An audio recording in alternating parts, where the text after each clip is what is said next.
20 black celebrities who had the strangest cancers. What if something as small as a mark beneath a toenail, an unexpected lump, or an ordinary medical procedure revealed a cancer you had never even heard of? For these 20 black celebrities and public figures, that nightmare became reality. Bob Marley faced a rare melanoma in his toe, Richard Roundtree battled male breast cancer, and Michelle Thomas was struck by an extraordinarily uncommon tumor while still in her 20s. Some survived while others were taken tragically young, but every story carries a warning worth remembering. Today, Golden Black Legends uncovers the unusual cancers that changed their lives forever. Before we begin, subscribe, hit the like button, and tell us in the comments which cancer diagnosis on this list surprises you the most. Bob Marley. Bob Marley spent his life becoming the voice of reggae, but the illness that ended it began in one of the most unexpected places beneath a toenail.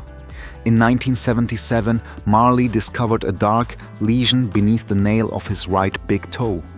What initially seemed connected to a football injury proved far more serious after medical examination: acral lentiginous melanoma, or ALM. A rare form of melanoma that typically develops on the palms, soles, or underneath the nails. What made Marley's diagnosis particularly unusual was that ALM is different from the skin cancers people commonly associate with prolonged sun exposure. It can affect people of any skin tone and accounts for a disproportionate share of melanomas diagnosed in people with darker skin. Doctors reportedly recommended removing the affected toe, but Marley declined complete amputation. Instead, he underwent surgery that removed the nail and cancerous tissue while preserving most of the toe. For several years, Marley continued recording, touring, and spreading reggae around the world. Songs such as One Love Could You Be Loved and Redemption Song strengthened his international legacy, but the cancer eventually progressed. In 1980, after Marley collapsed while jogging in New York, examinations revealed that the melanoma had spread extensively, including to his brain, lungs, and liver. He later traveled to Germany for additional treatment, but his condition continued to deteriorate. When it became clear that the disease could no longer be controlled, Marley attempted to return home to Jamaica. He never completed the journey. On May 11, 1981, Bob Marley died at a Miami hospital at only 36 years old. His story remains haunting because such an aggressive cancer began with something seemingly small beneath a toe. More than 4 decades later, Marley's case remains a powerful reminder that melanoma can appear in unexpected places, while his music continues reaching generations far beyond his lifetime. Richard Roundtree. Richard Roundtree became a cultural icon as John Shaft, but decades after redefining the black action hero, he faced a disease few men ever expect to hear associated with themselves. In 1993, at approximately 51 years old, Roundtree discovered a lump in his right breast. Doctors diagnosed him with male breast cancer, a disease representing only a small fraction of all breast cancer cases.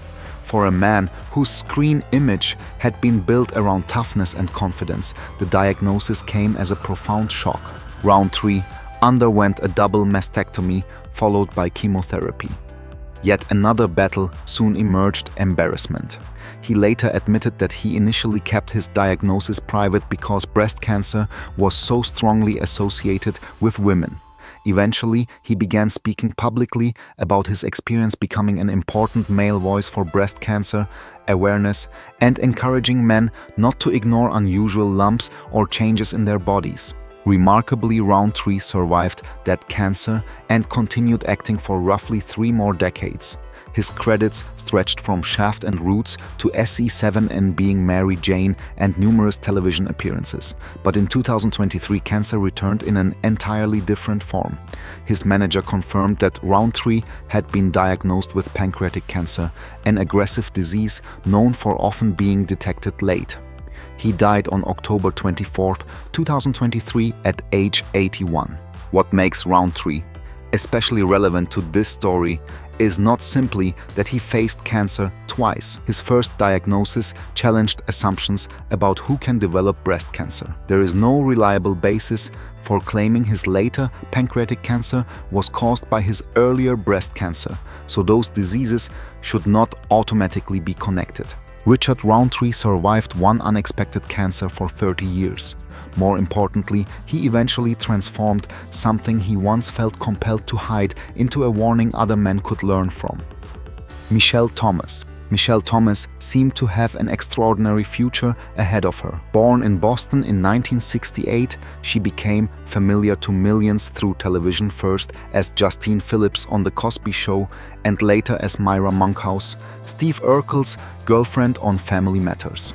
Her warmth and comic timing made Myra memorable, but while Thomas was still only in her 20s, her life took a devastating turn involving an exceptionally rare form of cancer.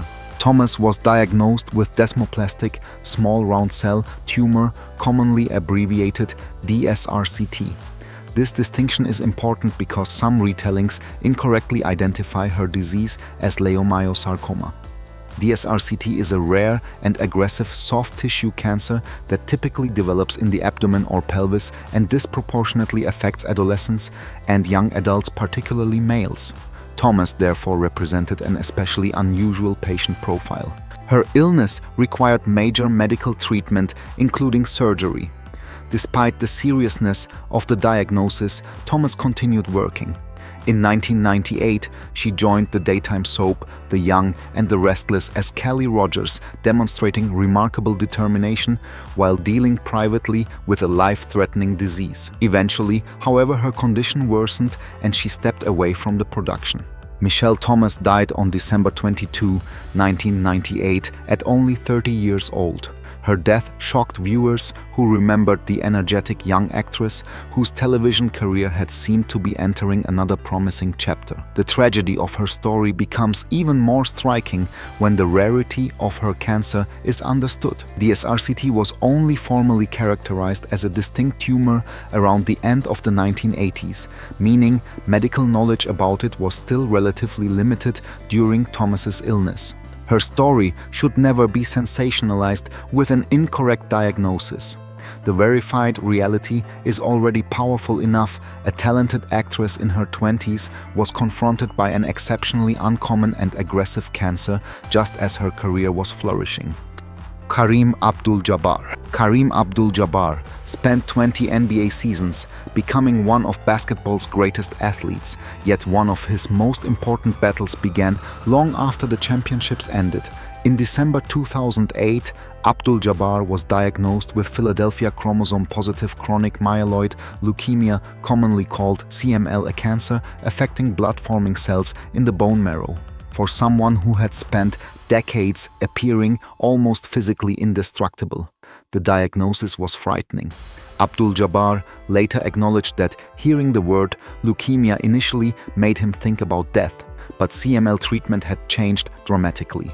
Targeted medicines can control the abnormal proteins driving the disease in many patients, transforming what was historically a devastating diagnosis into a condition that can often be managed for long periods. Abdul-Jabbar publicly disclosed his diagnosis in 2009 and became an advocate for regular monitoring and treatment adherence. Rather than hiding the disease, he used his enormous public profile to encourage others facing CML.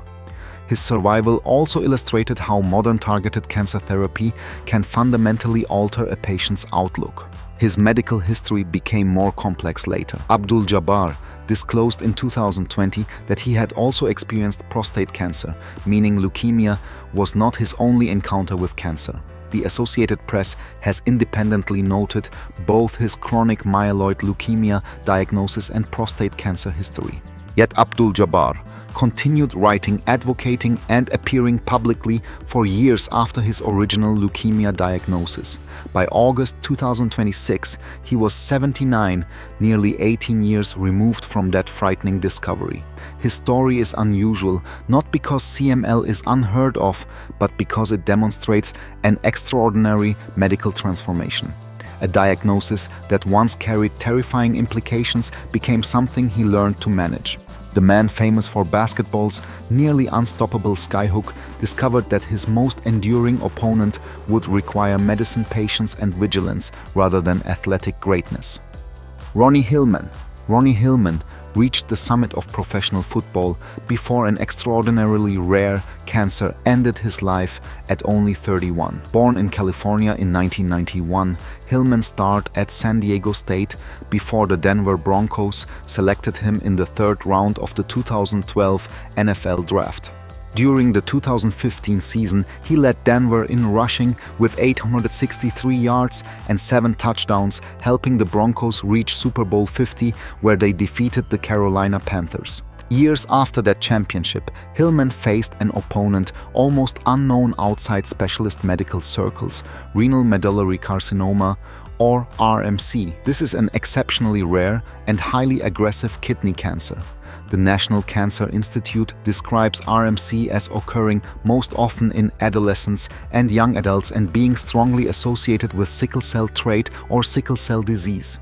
Hillman's family publicly revealed in December 2022 that he had been diagnosed with renal medullary carcinoma and explained that his condition was connected with sickle cell trait.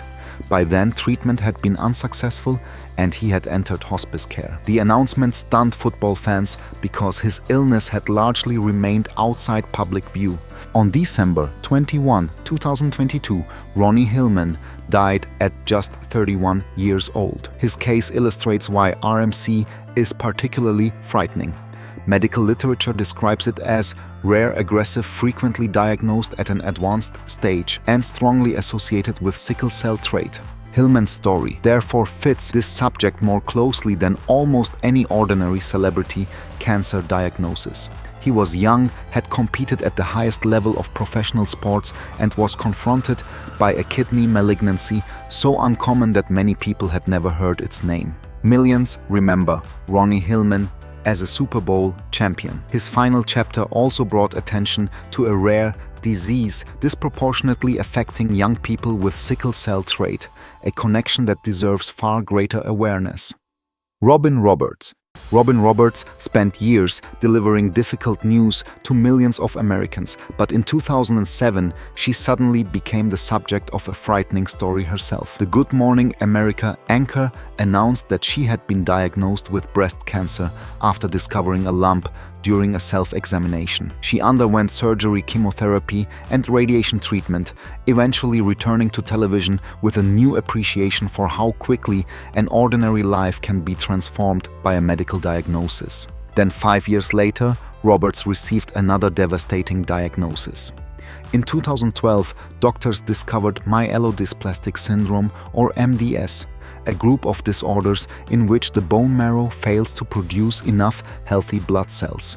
Roberts said her condition resulted from treatment she had received for breast cancer. Some forms of MDS can progress to acute myeloid leukemia, making the diagnosis especially serious. Her survival ultimately depended on something remarkably fortunate. Roberts needed a bone marrow transplant, and her older sister, Sally Ann Roberts, proved to be a suitable donor. In September 2012, Robin underwent the transplant. The procedure forced her away from Good Morning America for months, while doctors closely monitored her recovery and immune system. She returned to the program in February 2013.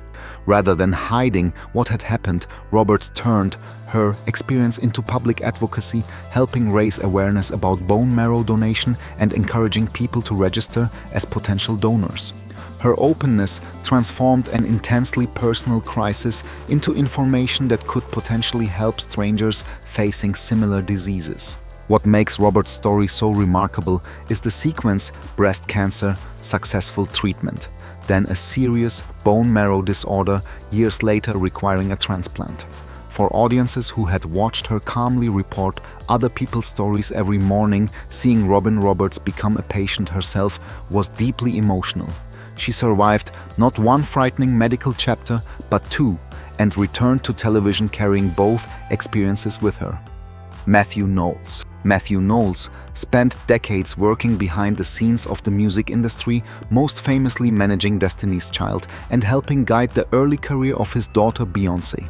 But in 2019, Knowles revealed something few people expected: he had been diagnosed with male breast cancer, a disease many still mistakenly believe can affect only women. Knowles said one of his earliest warning signs was repeatedly noticing tiny spots of blood on his shirts and bedsheets.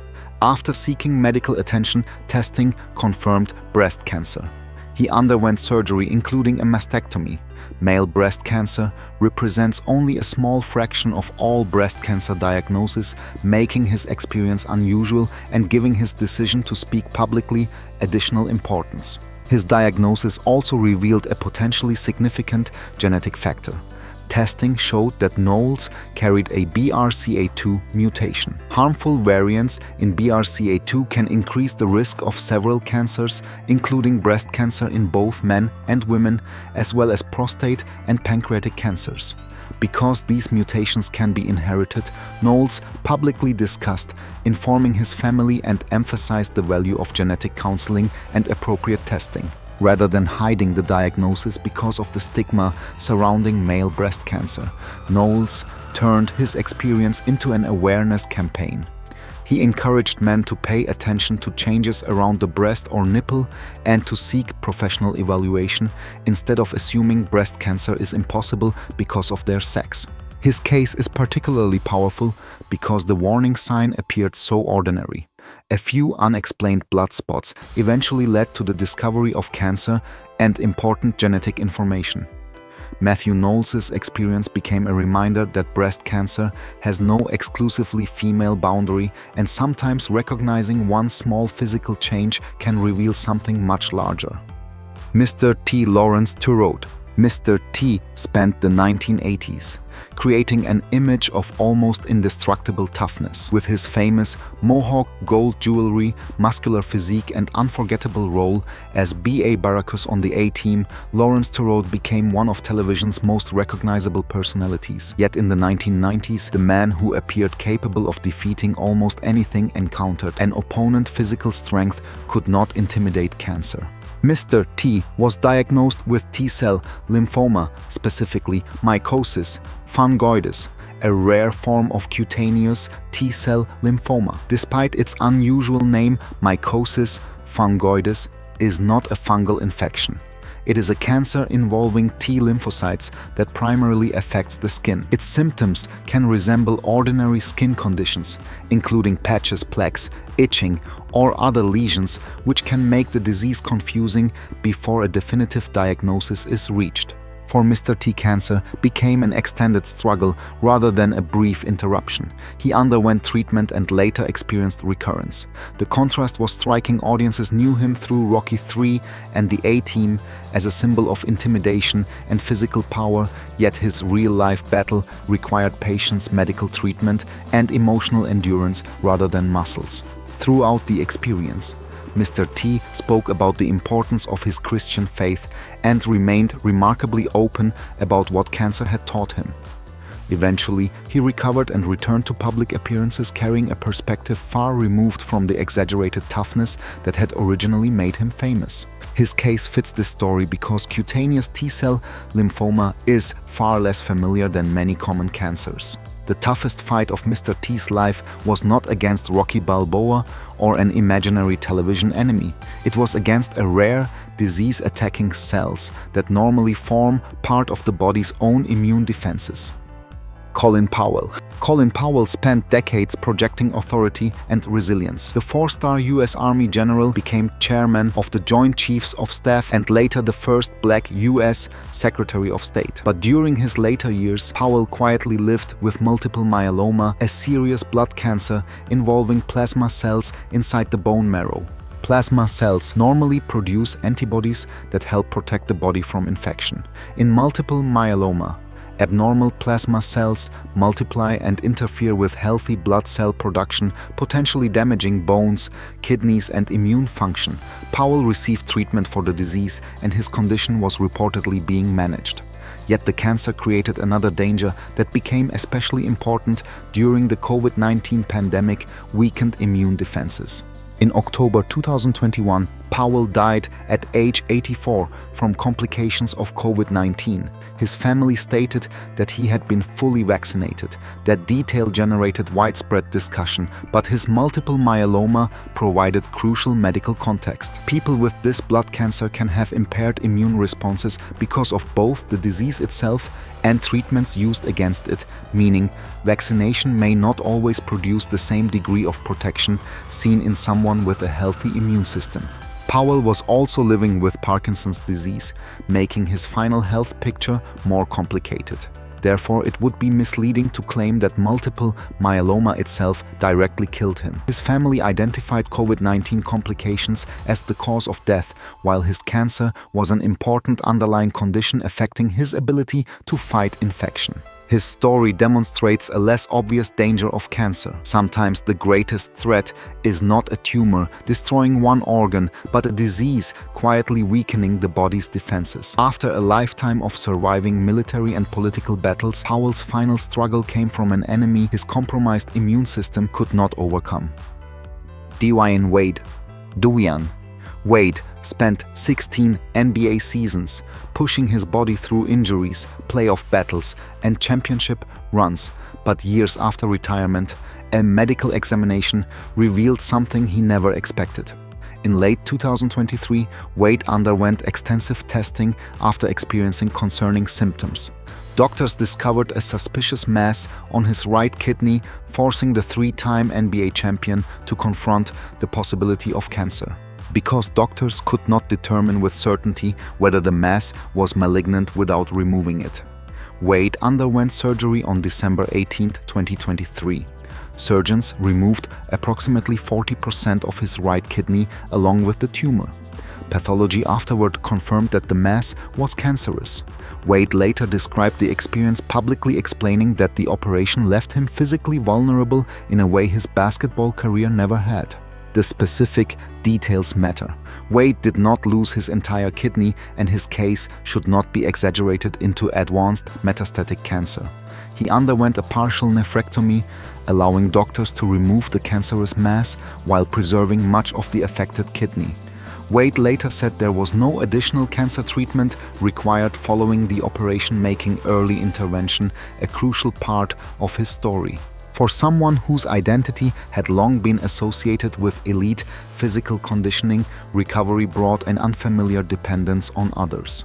Wade has spoken about needing his family's assistance with basic activities after surgery and how the experience changed his understanding of strength. Vulnerability, he discovered, was not the opposite of toughness. By publicly discussing his diagnosis in 2025, Wade also encouraged men to take health evaluations seriously, rather than waiting until symptoms become impossible to ignore. The man who survived countless collisions on an NBA court discovered his most frightening opponent after retirement.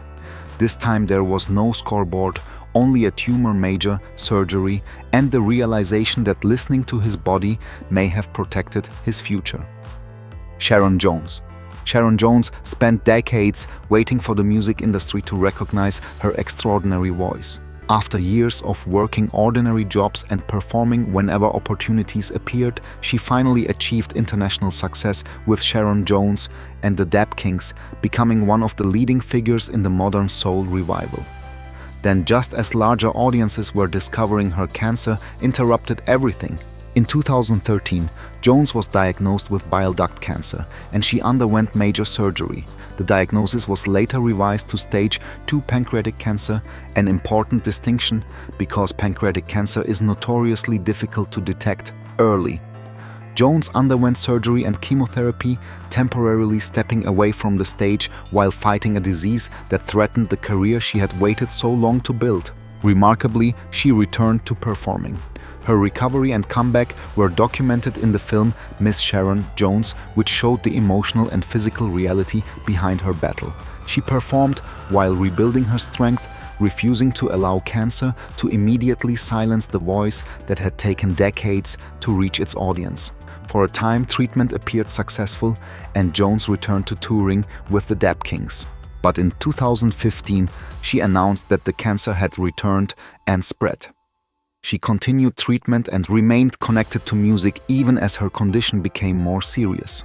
On November 18, 2016, Sharon Jones died at 60 years old after her battle with pancreatic cancer. Her story carries a painful irony. Jones spent much of her life struggling simply to receive the recognition her talent deserved. When widespread success finally arrived, she was forced into an entirely different fight. Yet cancer never became the only thing defining Sharon Jones. She returned to the stage after surgery and chemotherapy, turning her final years into a testament to persistence. Her voice had arrived late, but once the world finally heard it, neither illness nor time could erase it. Braugher. Braugher spent decades earning admiration through intelligence, restraint, and extraordinary dramatic range. From Detective Frank Pembleton on Homicide: Life on the Street to the wonderfully deadpan Captain Raymond Holt on Brooklyn Nine-Nine, Braugher created characters audiences remembered for years. That made the news of his death in December 2023 especially shocking. He was only 61 years old, and most fans had no idea he was seriously ill. Braugher died from lung cancer, according to his representative. Reports indicated that he had been diagnosed only a few months before his death, meaning his illness remained largely private during its final progression. Braugher had previously smoked, but had stopped many years earlier. Beyond those publicly confirmed facts, details about the exact subtype stage, metastatic sites or treatment regimen were not widely disclosed, so claims about those specifics should be avoided. His diagnosis also carries an important reminder. Although cigarette smoking remains the leading risk factor for lung cancer, former smokers can remain at elevated risk long after quitting, and the disease can also occur in people who have never smoked. Lung cancer is therefore not automatically proof of someone's recent lifestyle or habits. Braugher's death brought an extraordinary career to an unexpectedly early conclusion. He won 2 Primetime Emmy Awards and demonstrated an unusual ability to move between intense drama and sophisticated comedy without losing the authority that made his performances distinctive. Perhaps the most unsettling part of his final chapter was how little audiences knew. There was no long public farewell or highly visible cancer battle. One of television's most recognizable voices quietly confronted a serious illness away from the spotlight. Braugher spent his career making fictional characters unforgettable. Cancer remained largely hidden until the end, and at 61 audiences suddenly realized they had lost him far sooner than expected. Mia Love made American political history before facing a disease that gave her final years an entirely different meaning. Born in Brooklyn in 1975 to Haitian immigrant parents, Love became mayor of Saratoga Springs, Utah, before winning election to Congress in 2014. She became the first Black Republican woman elected to the U.S. Congress, building a national profile through politics and public commentary. In 2022, Love was diagnosed with glioblastoma, an aggressive malignant brain tumor. Glioblastoma is particularly difficult to treat because its cells infiltrate healthy brain tissue, making complete surgical removal extremely challenging. Standard treatment can involve surgery, radiation, and chemotherapy, but recurrence remains a major concern. Love underwent treatment and also participated in an experimental clinical trial as doctors attempted to control the disease. For a period, there were encouraging signs. Love publicly discussed her illness while continuing to write and communicate about family, faith, politics, and mortality. But by early 2025, her family revealed that treatment was no longer effectively controlling the tumor. She entered hospice care as her condition deteriorated. Mia Love died on March 23, 2025 at age 49, surrounded by her family. Her death came less than 3 years after the diagnosis and demonstrated the devastating speed with which glioblastoma can progress despite modern treatment. Her story is especially painful because she was still relatively young and remained intellectually engaged with the world around her. Yet Love did not allow cancer to completely dictate the meaning of her final chapter. Her political career had already broken a significant racial and gender barrier. Glioblastoma eventually ended her life, but it could not erase the history she had made or the deeply personal reflections she shared while confronting an illness she knew might not be defeated. James Ingram.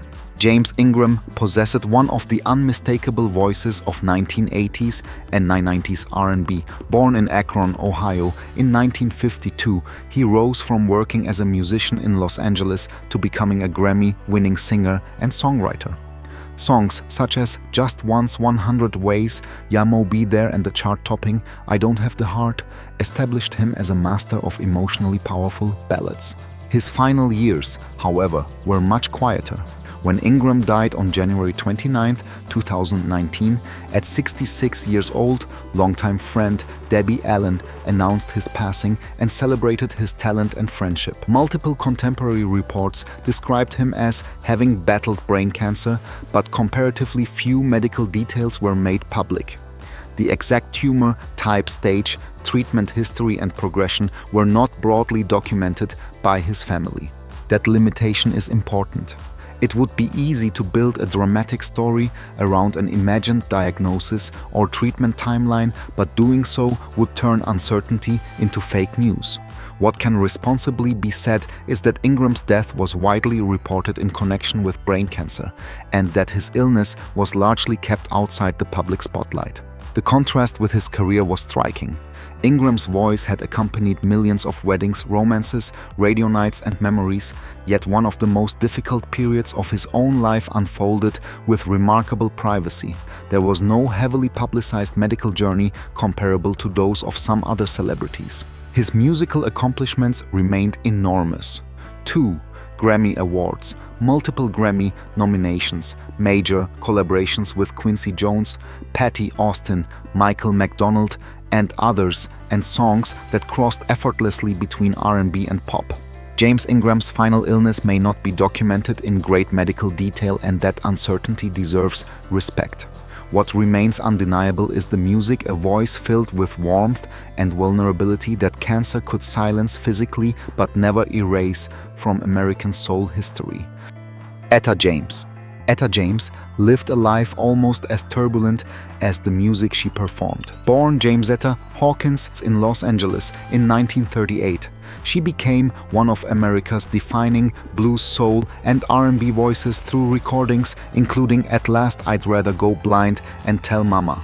Her career survived addiction, legal troubles, changing musical eras, and serious health problems.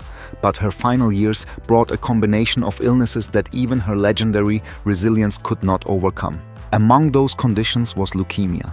In 2011, reports revealed that James had been diagnosed with the blood cancer and that her health was deteriorating. Leukemia affects blood-forming tissues, including bone marrow, disrupting the body's production of normal blood cells. However, James's medical condition was more complicated than cancer alone. She also suffered from dementia and other health problems during her final period. By December 2011, her physician described the leukemia as terminal, and James was receiving care at home. Her family and doctors prepared for the end, while fans reflected on a career stretching back to the 1950s. She died on January 20, 2012, at age 73, just 5 days before what would have been her 74th birthday. Reports identified complications from leukemia as central to her death, alongside her other medical problems. It is therefore important not to invent a rare leukemia subtype or dramatic treatment history where reliable public documentation is limited. Her confirmed struggle was already serious enough. Etta James had spent much of her life surviving circumstances that might have ended another career decades earlier. Her voice carried pain because she understood it personally. Cancer became the final chapter of that complicated journey, but it never overshadowed what came before. More than half a century after she first recorded At Last, the song remains instantly recognizable proof that while leukemia ended Etta James's life, it never came close to ending her voice. Gregory Hines. Gregory Hines seemed almost incapable of standing still. Born in New York City in 1946, he became one of America's greatest tap dancers, bringing the art form to new generations while also succeeding as an actor, singer, and Broadway performer. Films such as The Cotton Club, White Nights, and Running Scared expanded his audience far beyond the theater, while his stage career eventually earned him a Tony Award. That energetic public image made his final illness especially heartbreaking. Hines was diagnosed with liver cancer, but he kept the diagnosis largely private. Unlike celebrities whose treatments became public campaigns, Hines continued protecting his medical life from widespread attention. As a result, reliable public information about the precise type of liver cancer, its stage, or his treatment is limited. On August 9, 2003, Gregory Hines died in Los Angeles at only 57 years old. Reports identified liver cancer as the cause. His death surprised many fans precisely because they had not known how seriously ill he had become. He left behind a career that had helped connect generations of tap dancers, preserving traditions while modernizing the way tap was presented to mainstream audiences. Hines had worked with legendary performers including Sammy Davis Jr. and later became an important mentor and inspiration to younger dancers such as Savion Glover. His influence therefore stretched beyond his own performances. He helped ensure that tap dancing remained a living art rather than something audiences associated exclusively with Hollywood's past. His cancer story should be told carefully. There is no need to label his disease an unusually rare subtype without documentation simply to make it sound more dramatic. The reality is emotional enough. A performer famous for movement disappeared at just 57 after privately battling liver cancer. Gregory Hines left the stage far too early, but every generation of tap dancers following his footsteps continues part of the rhythm he helped preserve. Jovita Moore. For more than 2 decades, Jovita Moore was a familiar and trusted presence in Atlanta television. As an anchor for WSB TV, she reported countless stories involving other families and communities. Then in 2021, Moore became the center of a devastating story herself when persistent symptoms led doctors to discover tumors in her brain. Moore had experienced headaches, forgetfulness, and other concerning changes before undergoing medical evaluation. In April 2021, doctors discovered masses in her brain and performed surgery. Further testing revealed glioblastoma, an aggressive form of brain cancer. Glioblastoma develops from cells that support the nervous system and is notorious for infiltrating surrounding brain tissue, making complete surgical removal extremely difficult. The diagnosis forced Moore away from the anchor desk while she underwent treatment. Her colleagues and viewers rallied around her, but glioblastoma remains one of the most challenging cancers to control. Even with surgery, radiation and chemotherapy, recurrence is common because microscopic cancer cells can remain beyond the area surgeons are able to safely remove. Only months after her diagnosis became public, Jovita Moore died on October 28, 2021, at 54 years old. The speed of her decline shocked Atlanta viewers who had watched her on television for years. She left behind 3 children and a broadcasting legacy that extended far beyond the newsroom. What makes Moore's story so haunting is how quickly ordinary symptoms became a life-changing diagnosis. Headaches and forgetfulness can have many harmless explanations, yet in her case, they accompanied an extremely aggressive brain tumor. For the Atlanta community, Jovita Moore was more than a television personality. Her final months revealed the devastating reality of glioblastoma, a cancer that can transform a seemingly normal life with frightening speed. Isabella Strahan. Isabella Strahan was only 19 and beginning her college years when persistent headaches and other troubling symptoms changed everything. The daughter of former NFL star and television personality Michael Strahan was diagnosed in October 2023 with medulloblastoma, a malignant brain tumor that usually develops in the cerebellum, the region involved in coordination and balance. Her diagnosis was particularly unusual because medulloblastoma occurs predominantly in children. Adults and young adults can develop the disease, but cases become considerably less common outside childhood. Doctors discovered a tumor measuring approximately 4 centimeters, and Isabella underwent emergency brain surgery on October 27, 2023, just one day before her 19th birthday. What should have been a celebration of adulthood instead became the beginning of an exhausting medical journey. Surgery was followed by rehabilitation and radiation, and Isabella later underwent chemotherapy at Duke Children's Hospital in North Carolina. She documented much of the experience publicly, allowing people to see the difficult reality behind cancer treatment. Hospital visits, physical exhaustion, fear, painful procedures, and moments when optimism had to coexist with uncertainty. Then came the news she and her family desperately wanted. In 2004, after completing treatment and undergoing follow-up examinations, Isabella announced that she was cancer-free.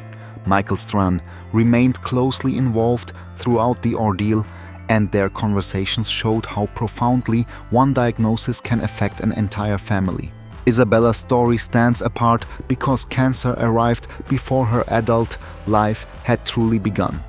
A teenager expecting college classes instead faced brain surgery, radiation, and chemotherapy. Yet her story ultimately moved from terror toward recovery, turning an extraordinarily rare diagnosis for someone her age into an equally remarkable story of survival. Edward Brooke. Edward W. Brooke III made history in American politics, but decades after his landmark Senate career, he revealed that he had survived a disease many men never imagined they could develop. Brooke, who became the first black person elected to the U.S. Senate by popular vote, was diagnosed with male breast cancer in 2002 after noticing an unusual lump near his right breast. He was in his 80s when doctors confirmed the diagnosis. Brooke underwent a double mastectomy, even though cancer had initially been detected in only one breast. Male breast cancer is uncommon, accounting for roughly 1% of breast cancer cases, and Brooke soon realized that public awareness among men was remarkably limited. Instead of keeping his diagnosis private, he began discussing his experience and advocating for greater recognition of the disease. His message was particularly important because breast cancer is so strongly associated with women that men may dismiss warning signs. Brooke encouraged men to seek medical attention when discovering breast lumps, nipple changes, or other abnormalities. His experience demonstrated that gender does not provide complete protection against a disease commonly viewed through a female-only lens. Brooke survived his cancer and continued living for more than a decade afterward. He died on January 3, 2015 at 95 years old, with his death attributed to natural causes rather than breast cancer. His remarkable life had already included military service in World War II, groundbreaking political achievements, and 2 terms representing Massachusetts in the Senate. Yet his cancer story created another form of legacy. Long after leaving politics, Edward Brooke used an intensely personal diagnosis to challenge a dangerous misconception. The senator, who spent his career breaking racial barriers, also helped remind men of another overlooked truth: they can get breast cancer too. Wanda Sykes. Wanda Sykes has spent decades turning uncomfortable truths into comedy, but in 2011, she received news that was impossible to laugh away. The comedian underwent breast reduction surgery, expecting nothing more than relief from years of physical discomfort. Instead, routine pathology on the removed tissue revealed ductal carcinoma in situ, or DCIS, in her left breast. Sykes described it as stage 0 breast cancer, an extremely early non-invasive condition in which abnormal cells remain inside the milk ducts. The discovery was extraordinary because Sykes had not entered the hospital expecting doctors to look for cancer. Suddenly, at 47, she faced a decision about what to do next, because she also had a significant history of breast cancer on her mother's side of the family. Sykes chose an aggressive preventive approach, a bilateral or double mastectomy. She later explained that regular surveillance was another option, but she preferred surgery rather than living with repeated testing and uncertainty. Her case requires careful wording. DCS is non-invasive and sometimes described as stage 0 breast cancer. It had not spread through her body. Sykes was fortunate that the abnormal cells were discovered so early. Years later, she continued emphasizing that early detection had given her choices that many patients diagnosed at more advanced stages never receive. Sykes recovered and continued building an acclaimed career through stand-up television and film. Rather than hiding the experience, she transformed it into another subject she could discuss with characteristic humor while encouraging women to pay attention to breast health. What makes Wanda Sykes' story unusual is the accidental discovery. She entered surgery for an entirely different reason, and pathology unexpectedly uncovered cancer before it became invasive. A procedure she never associated with cancer screening may ultimately have changed the course of her life. These 20 stories remind us that cancer can appear in forms and at ages few people ever expect. From Bob Marley's rare melanoma beneath his toenail and Richard Rountree's male breast cancer, to Michelle Thomas's extraordinarily uncommon tumor, each journey reveals how unpredictable this disease can be. Some survived and transformed their experience into awareness, while others were taken far too soon, leaving behind music performances, achievements, and memories that cancer could never erase. But which story surprised or moved you the most? And do you think celebrity stories like these can encourage more people to take unusual symptoms seriously? Share your thoughts in the comments. Honor the legends you remember and subscribe to Golden Black Legends for more powerful stories celebrating unforgettable Black lives and legacies.